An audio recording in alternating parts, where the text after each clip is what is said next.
Bom, abrindo a nossa máquina Windows, então vamos fechar aqui, vamos abrir o Visual Studio, então espere ele carregar, e aí você vai ter algumas opções.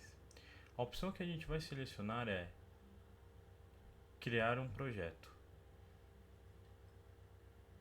Então a gente vai criar um projeto para que a gente consiga trabalhar com os nossos códigos C, C++. Então a gente vai criar o projeto, vai aguardar. Dependendo do como está o seu Visual Studio, ele já vai aparecer aqui um modelo de projeto recente. Mas caso contrário, você vem aqui e pesquisa por C++. E aí você procura aplicativos de console. Para quê? Para que a gente execute o código no terminal. E aí, qual o nome que você vai dar? Se você for criar os projetos em fases, aí eu recomendo que você venha aqui e crie, por exemplo, crie aqui lógica. E aí você seleciona esse diretório e dá o nome do seu projeto. Aí você coloca Hello World. Nesse caso eu vou colocar multi. Por que multi? Multiprogram. Que eu vou colocar vários códigos aqui para que a gente não precise ficar criando vários projetos ao mesmo tempo. Eu não vou utilizar dessa forma. Eu vou usar um projeto para rodar todos os códigos de uma forma geral. E aqui, ó, ele já tem o nosso primeiro projeto já pronto, que é o Hello World. Então, se a gente vir aqui compilar, então a gente testa, né, a compilação. Ele está compilando na pasta de debug, né? Você pode moldar aqui para release. Fica fica a critério, ao seu critério. Quando a gente fala de debug e release, né, a diferença mais simples é que quando você vai compilar, ambos eles vão produzir um arquivo exe. Só que a performance, a otimização e informações de depuração é diferente. Então no debug ele é mais para teste, é mais para depurar. Então você testar a aplicação, ele vai ter o tamanho do binário é maior, ele vai conter informações, ele vai ter os símbolos, né? Qual que é a diferença da release para o debug? Que é uma coisa mais, vamos resumir essa simplicidade de uma forma geral. Existe um arquivo chamado PDB. Esse arquivo .pdb ele contém uns símbolos e esses símbolos eles são úteis para você fazer uma engenharia reversa, para você depurar, usando uma ferramenta como um WinDBG, né, para você debugar. E aí você consegue ter informações mais detalhadas, porque quando você tem uma aplicação de depuração, você importa o PDBs, os símbolos, né, e basicamente o PDB basicamente é um Program Database. Ele tem as informações essenciais para os mapeamentos de endereços, informações do compilador, tudo é essencial para você depurar, para você debugar o arquivo. Então, o debug ele serve para isso, para você testar. E a release não. Ele não tem um PDB, mas você pode colocar para ele gerar, né? Mas ele por padrão não gera. E o código ele é mais rápido, ele é mais otimizado, ele remove alguns metadados, ele é melhor gerenciado e ele é otimizado, né, de uma forma geral, né? E aí ele serve para você distribuir, né, você mandar para os sistemas operacionais. E aí quando você manda uma release para um outro SO, dependendo do contexto, você vai ver que quando você tem um SO limpo, sistema operacional limpo, ele vai dar alguns erros de biblioteca. Então é bom que nos sistemas que você for testar, você baixe o Visual Studio C++, né, o Visual C++, para que ele instale as dependências ali necessárias. Então feito isso, o que eu vou fazer? Eu vou copiar o caminho, Ctrl C, gente, sabendo disso, eu vou copiar, vou acessar de novo aqui, melhor, para ficar muito melhor visualmente. Vou chegar aqui até desktop, perfeito. Então vou copiar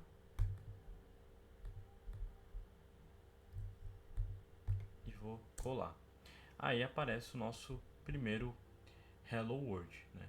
Então aqui, ó, você vai ter o próprio código, né? O STD std. Então, assim, como que é a estrutura de uma forma geral? Vamos explicar. Então, você tem o include IOStream, que ele é uma biblioteca para operações de entrada e saída de dados. Você tem o intman, que é uma função principal onde o programa começa a executar. Então, o intman ele é o responsável pela execução do programa. E aí você tem um STD count. O que é o STD? É o Standard Namespace. É o espaço de nome onde estão definidos os componentes da biblioteca, das bibliotecas padrões da linguagem C. E aí você definiu o Standard Library, você define, por exemplo, para entrada e saída de dados você tem um count e você tem um sim, o kin, né, como você preferir chamar. Você tem manipulação de string, que é o std string. Você tem estrutura de dados, que é o std vector, std map, o std set. E funções matemáticas e algoritmos é o std sort, o std min e o std max. Então, são as bibliotecas padrões e cada um tem uma forma de trabalhar. Você tem algumas abordagens para trabalhar com std. Então, quando a gente fala de entrada e saída, o std count, e aí a gente vai ver o std kin, o std sim, como você tiver de preferência de chamar, e a gente vai trabalhar nessa abordagem em cima. E o return zero indica que para que você adiciona o return zero, né, para que indicar que o programa finalizou da forma que deveria, né, da forma correta. Então você adiciona aqui return zero para mostrar que o programa ele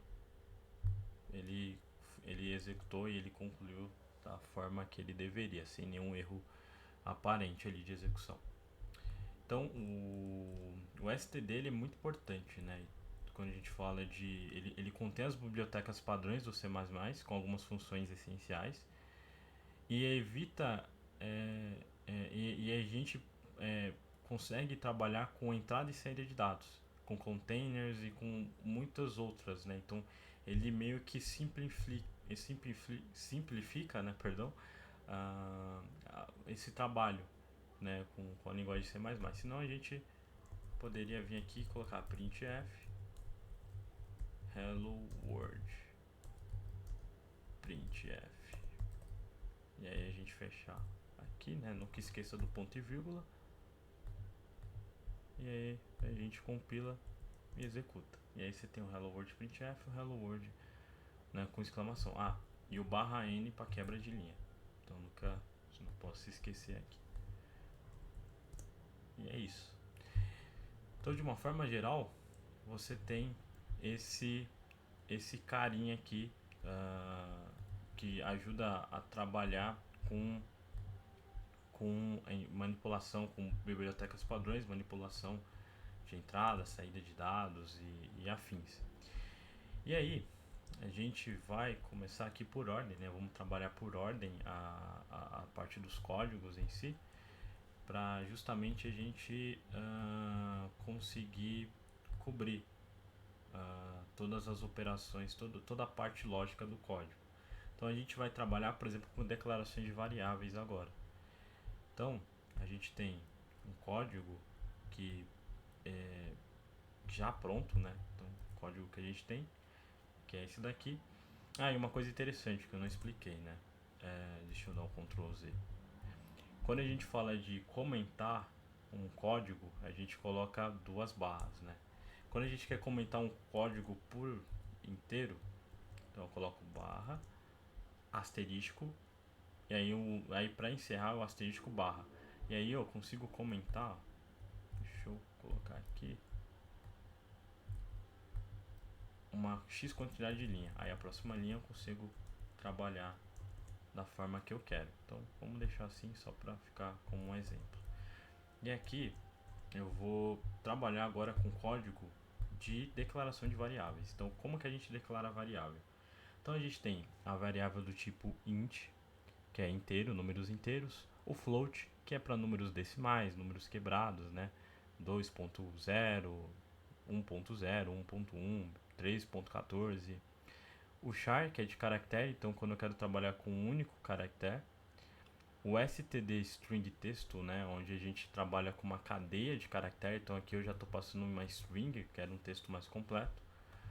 o bool de booleano, né? Então eu trabalho com uma lógica, né? Uma lógica booleana, que é a lógica entre verdadeiro e falso, né? Quando a gente quer determinar se algo corresponde é, é, um fluxo, né? Então, ou seja, muito para você ter um controle de fluxo, uma tomada de decisão, uma operação lógica de uma forma geral. Ele é muito útil para esse aspecto.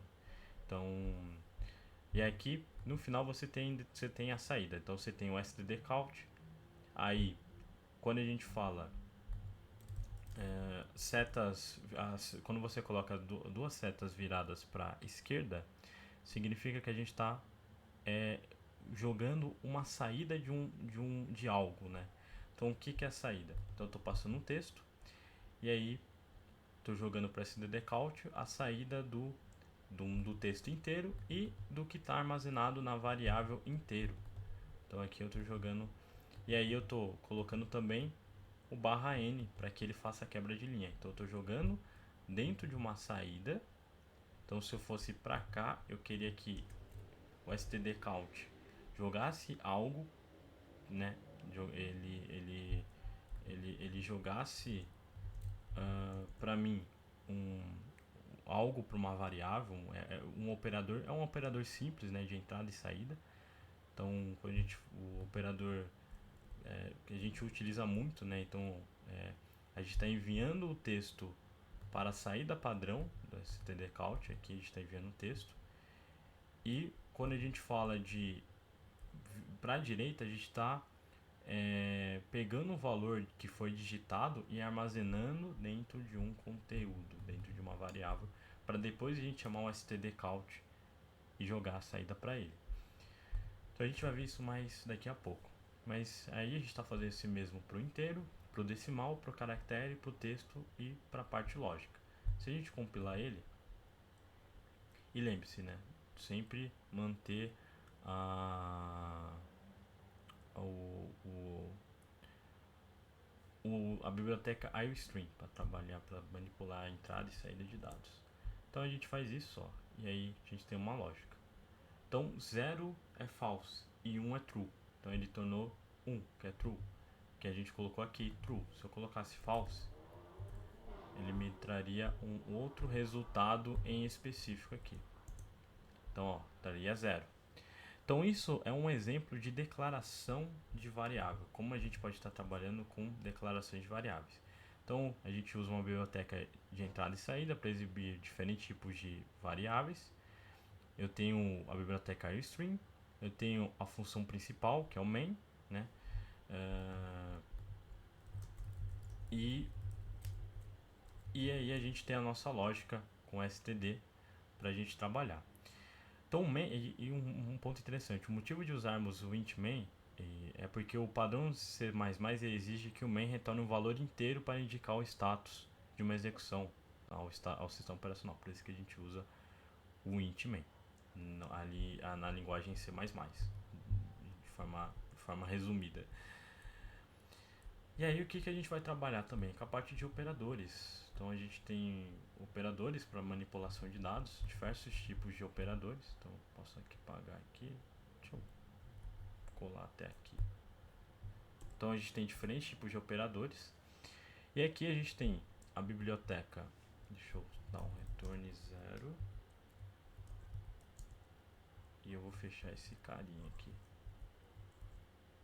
com as chaves. Isso, aí ele já faz a quebra de linha aqui, ó. Então ele identa o código da forma correta. Então, a gente tem aqui os operadores, a gente definiu os números inteiros, né? As variáveis com os números.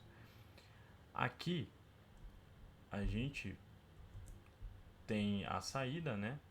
E aqui embaixo a gente tem o trabalho de operação. Né?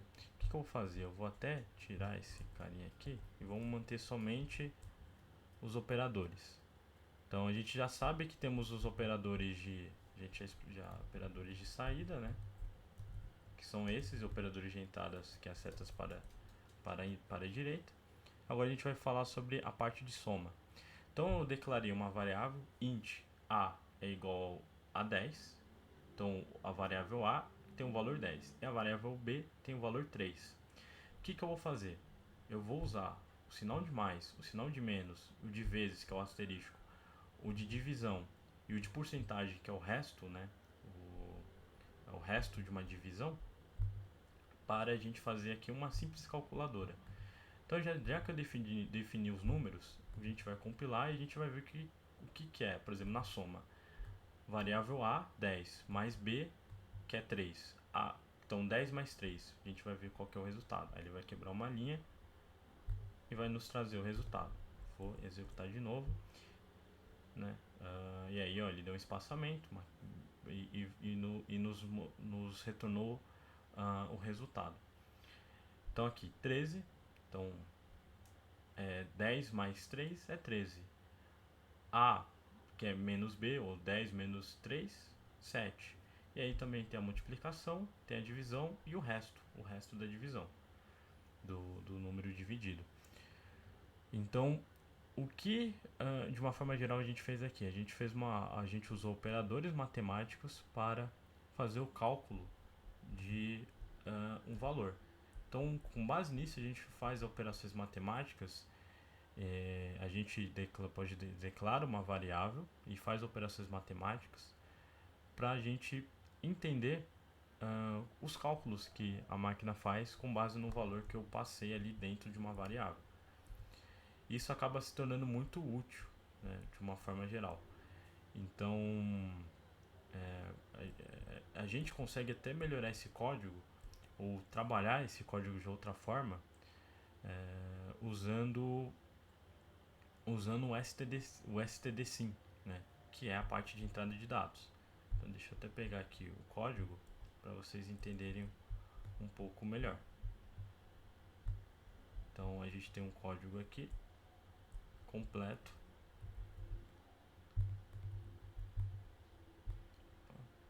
E aí, nesse código a gente tem aqui o stdsim, o stdkin, né? Então o que esse código faz? A gente abre uma biblioteca chamada string para a gente manipular strings, né? Então a gente quer fazer uma manipulação de string, de textos mais longos e tudo mais. A gente usa a biblioteca string, que ela é uma biblioteca responsável e que ajuda no tratamento de textos, né? De uma forma geral. A gente tem aqui as variáveis, né? A gente declarou o nome da variável inteiro, do float, do char, da string, do lógico booleano, né? Da lógica booleana. E aqui a gente pede para, aqui a gente mostra na tela para uma mensagem: digite o número inteiro. E aqui esse carinha aqui que vai permitir que a gente entre com um dado, só que ele só vai aceitar dados do tipo inteiro, com base na variável que a gente declarou, com base no que a gente declarou aqui na variável. Então, se eu vier aqui e executar, ele pede o número inteiro. Se eu colocar um caractere, ele fala, ele gera um erro, né? Ele traz um erro aqui. Então, o valor é 0, porque ele não identificou um caractere inserido da forma correta. Agora, se eu vier aqui e digitar um número inteiro, 10, decimal, 5.4, um único caractere, digite um texto, teste, sem espaços, 1, 2, 3, e digite 1 para verdadeiro ou 0 para falso, quero que seja falso. Ele vai trazer para nós aqui, com base na lógica, né? Então, o 0 é falso, ele trouxe aqui o 0. Um texto, um caractere, um decimal, um inteiro. Então isso é muito útil para você fazer entrada de dados, você manipular uma variável e você inserir o dado que necessariamente faz mais sentido para você naquele momento. Então você define uma variável, você define o tipo de dado que ela aceita e começa a trabalhar em cima dessa variável. Você começa a manipular essa variável de uma forma geral. E aí, a gente também tem algo que é muito importante para nós, que é a estrutura de repetição. Então a gente tem estrutura de repetição de algumas formas, né? A gente tem usando o for, o while e o do while, né? Cada um deles tem uma função importante. Então, quando a gente fala de estrutura de repetição, execução dessa estrutura, a gente fala do for, é usado quando a gente sabe um número exato de vezes que o laço ele deve ser executado. Então, a gente sabe o número de vezes, quer executar 5 vezes. Então, essas 5 vezes que ele vai executar. O while, ele é usado quando o número de interações não é conhecido. Então, se eu não sei até quando ele vai atender a expectativa dele. Então, ele vai ficar em loop até a condição ser favorável. E o do while é similar ao while, só que ele garante que o bloco de código será executado pelo menos uma vez até a condição porque a condição ela é verificada depois da execução. Então é um pouco diferente. Enquanto um fica em um loop infinito, o outro ele executa um bloco de código e ele executa um bloco de código pelo menos uma vez para verificar se aquela condição ela é atendida na primeira execução. Caso ao contrário, ele já vai falar, opa, peraí, ó, a condição não é atendida na primeira execução, no primeiro bloco de código. Então, eu preciso entender se não tem um outro bloco de código para ou então se eu quero ajustar para atender a condição corretamente. E aí, a gente tem um SDD count, né, então onde a gente passa um número, né, uma contagem, então a gente está contando, então de 0 a 3 ou de 0 a 5, né, e eu uso mais um para eu fazer interação, para ele interar. Então ele conta, adiciona mais um, conta, adiciona mais um, e por aí vai. Então, basicamente, é isso. A gente vem aqui, compila, e aí ele faz a contagem. Então, 0, 1, 2, 3, 4. Eu estou contando 5 números. Por que ele não aparece o número 5? Porque no computador, né, na programação, o 0 é o número. Então ele está contando 5 números e não está contando de 1 a... Ele está contando de 1 a 5, mas ele está considerando 0 como número. Ele não está contando 1, 2, 3, 4, 5. Então se você quer que ele atenda até o número 5, você tem que colocar o 6 aqui. E aí compilar. E aí compilando, aí ele conta 6 números aqui e aí ele vai aparecer o número 5. Então a mesma coisa para os outros, só que cada um tem um conceito diferente. Cada um é usado de uma forma diferente e tem objetivos diferentes de uso, né, na programação em geral. E aí, quando a gente fala de estrutura de execução de loop, também a gente pode falar de trabalhar com a parte de funções, né? Então, uma função ela é importante, então deixa eu colar aqui o código. E aí o que aparece, né? A gente tem uma função chamada soma e dentro eu coloco o valor int a, int b dentro da função soma. E eu peço para ele me retornar o que? A mais b, ou seja, uma soma toda vez que essas duas variáveis forem trabalhadas. Aí no meu main eu estou trabalhando com essas variáveis, eu estou fazendo uma soma. E aí eu coloco aqui uma string, né, para ficar visualmente bonito, e eu passo o nome da função soma, int a é 5, int b é 3. E aí, com esse carinha, aqui eu passo o que é o fim da linha, né, que eu estou encerrando a linha, não quero mais nada aqui. E aí com esse carinha eu consigo já fazer uma pequena soma. Estou chamando uma função, estou declarando uma função para ser chamada posteriormente em algum contexto do meu código mais à frente. E aí ele faz essa soma. Então quando eu chamar a função soma e o que está declarado dentro dele, eu posso chamar ele em qualquer momento aqui no meu código. Esse é o ponto mais interessante do trabalho das funções, né? As funções ela é justamente isso, né? Você define uma função para que depois você chame o código em algum contexto essa função para executar alguma ação específica no código, seja cedo ou depois, assim. Então essas funções elas são preparadas para que você trabalhe com elas durante o código. Quando a gente fala de ponteiro, a gente fala de os ponteiros eles são essenciais de uma forma geral, justamente para armazenar o endereço, né? Então eles armazenam o endereço na memória e a gente manipula esse endereço ao longo do código. Ele tem uma referência ali que pode ser utilizada em algum momento no código. Então vamos executar aqui para vocês entenderem melhor e eu explico o código de ponteiro. Então executando, ó, eu tenho o valor 10 que está declarado na variável x, e aí eu quero, aqui eu estou chamando a variável, eu quero ver o valor de x, que é 10. Eu quero o endereço de memória de x, que é esse endereço de memória que está armazenado na memória. Então, quando o programa executa, ele joga esse x na memória, onde tem o valor 10. E eu quero ver o valor desse carinha na memória. Onde que ele está na memória? Para que eu resgate ele, né? E aí eu vou mostrar o valor via ponteiro. Então eu estou chamando ponteiro, né? Então eu uso o asterisco e o nome da variável para eu chamar o valor que está dentro do ponteiro, né? E aí ele chama aqui o valor 10. Então isso é um exemplo bem simples de você trabalhar com ponteiros, né? E você vai ver que alguns códigos mais para frente a gente vai trabalhar bastante com ponteiros.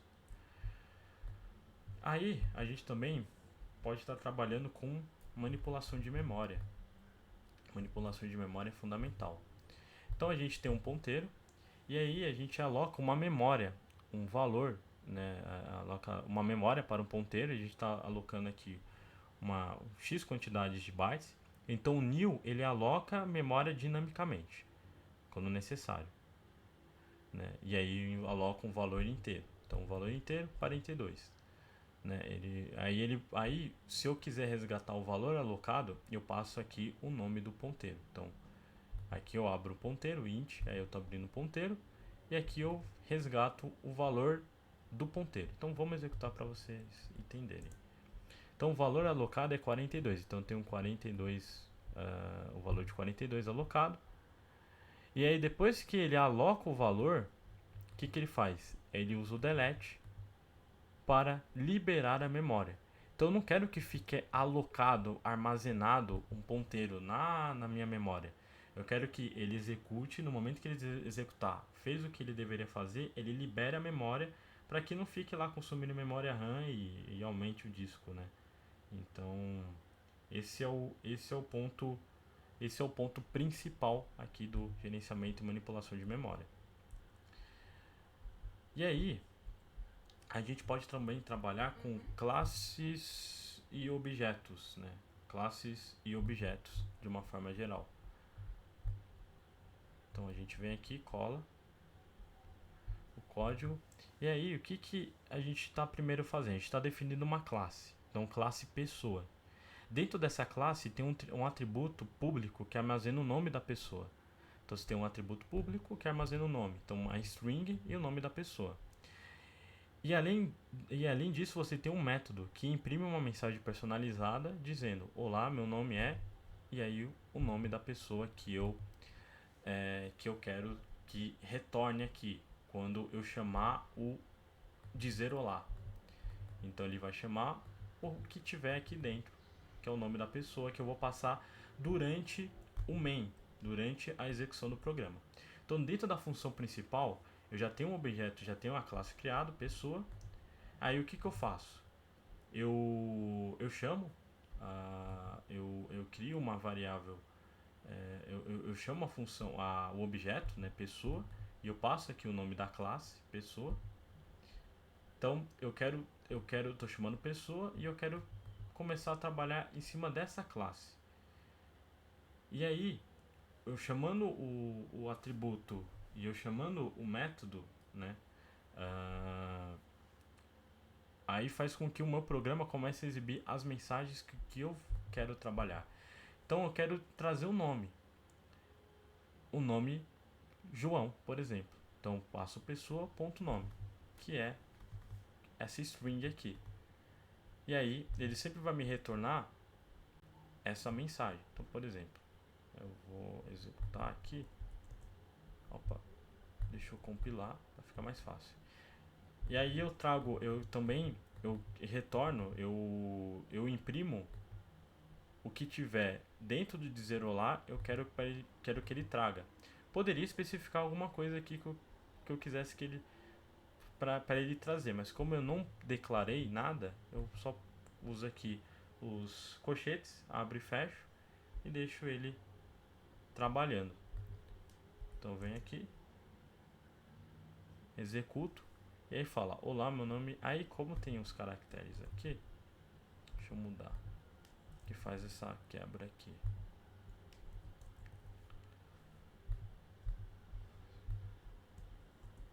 E aí eu executo, ó, ele tá falando: olá, meu nome é João. Por quê? Ele tá imprimindo esse void que eu chamei, essa classe. Então eu abri uma classe, eu abri os atributos dessa classe, eu abri os métodos, né? Os métodos que vai definir um comportamento, e o comportamento é dizer olá.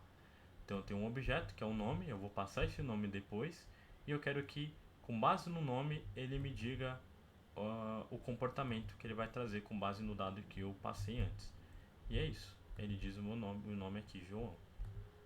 Então isso é uma forma de você trabalhar com objetos. E objetos, eles são fundamentais, né? Então, porque numa forma geral, os objetos, ele é uma forma de você definir atributos que vão ser utilizados posteriormente, e uma orientação mais a objetos, né? Então você tem objetos que você quer trabalhar ao longo do código, que você quer utilizar, né? Então você consegue trabalhar de uma forma geral esses objetos. Então, por exemplo, você tem aqui classe carro, eu defino um atributo método público para eu trabalhar, e eu coloco aqui modelo, então modelo do carro. E aí eu vou passar aqui int ano também, porque eu quero saber o ano, e o ano geralmente é um valor inteiro. E aí eu vou colocar void, né, o void, que de forma mais resumida é um tipo especial que indica uma função, mas que não retorna nenhum tipo de valor. É meio que um ponteiro que pode apontar para qualquer tipo de coisa. Funções sem retorno, parâmetros vazios, ponteiros genéricos e por aí vai. Então é um tipo de um ponteiro aí bastante útil. E claro, classes, objetos, você tem vários tipos, né? Se você pega o material, você tem atributos, você tem herança e poliformismo, né? Então, uma herança que permite criar classes baseadas em outras, e o polimorfismo, na verdade, né? Ele permite métodos com comportamentos diferentes em várias subclasses aqui. Então você cria uma classe e várias subclasses dentro dele. Aqui eu estou criando, por exemplo, um de carro, e aí eu vou mudar aqui void, vou mostrar info. Vou colocar info. E aqui eu passo sdcount, aí eu vou passar aqui dentro um texto chamado modelo, e aí eu vou passar a variável modelo, e aqui eu vou passar o ano. Deixa eu ver aqui onde que tá errado. Tá bom. Modelo, ano. Deixa eu passar uma ano. E aí eu vou passar aqui ano std endly. Deixa eu ver se tá certo. Std count. Ah, tá. Aqui tá errado. Eu tenho que colocar aspas. Modelo. Perfeito. Esse é o modelo. Então eu passo o que tiver dentro da variável modelo. E o ano, eu passo o ano, né? Que é um tipo inteiro. Aqui é um tipo string, que é o nome do carro, por exemplo. E aqui embaixo eu vou passar, vou criar um objeto, então carro, e eu vou passar o nome da classe carro, vou colocar meu carro. E aqui eu vou começar a trabalhar em cima dele. Então eu vou colocar meu carro, ponto modelo, aí ó, então eu tô passando aqui o nome do objeto, eu estou criando um objeto dentro da classe carro.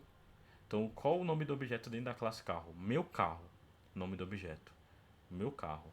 Então um carro é um objeto meu. Então aqui eu estou chamando meu carro e aqui eu vou especificar o modelo que está declarado dentro da classe, que ele está pedindo isso. Então o modelo é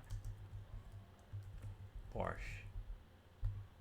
E aqui vou colocar ponto e vírgula. E o meu carro, agora eu vou passar um ano do carro, do meu objeto. 2024. Vou colocar aqui 2025, né? Estamos em 2025. Meu carro, ponto, mostrar info. Então eu tô chamando o método. Qual que é o método que eu estou chamando? Mostrar info, que eu quero que ele mostre esse resultado com base no que eu declarei aqui. E aí eu returne 0. E aí eu vou compilar. Quando eu compilar, se der tudo certo, ele vai me mostrar as informações que eu desejo. E tá aí. Porsche, ano 2025. Deixa eu colocar aqui um /n.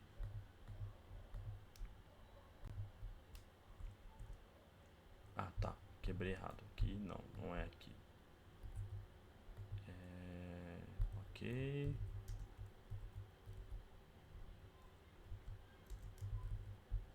Deixa eu só mudar aqui. Tá.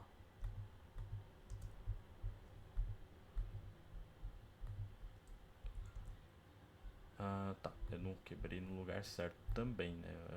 O erro tá aqui. Aqui? Deixa eu ver. É isso mesmo?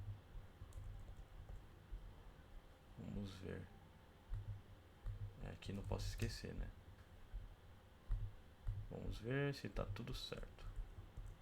Tá, agora sim. Poderia colocar aqui dentro do modelo também, que é agora que estava quebrando no modelo e não no ano.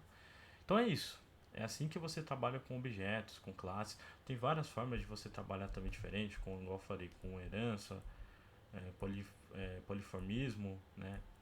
Tem a questão dos construtores, os desconstrutores e os destrutores, né? Também, que são fundamentais. Mas isso eu deixo como um dever de casa principal. Então a gente tem um aqui a gente teve aqui uns exemplos de código fonte para a gente trabalhar.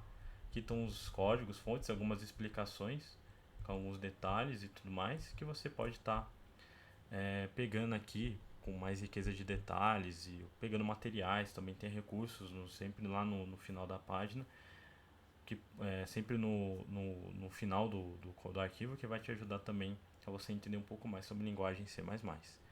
Então é isso. Aí no próximo módulo a gente vai entender sobre APIs do Windows e a gente vai conhecer um pouco desse mundo. E aí sim, nossas habilidades em C++ vai ser essenciais para isso.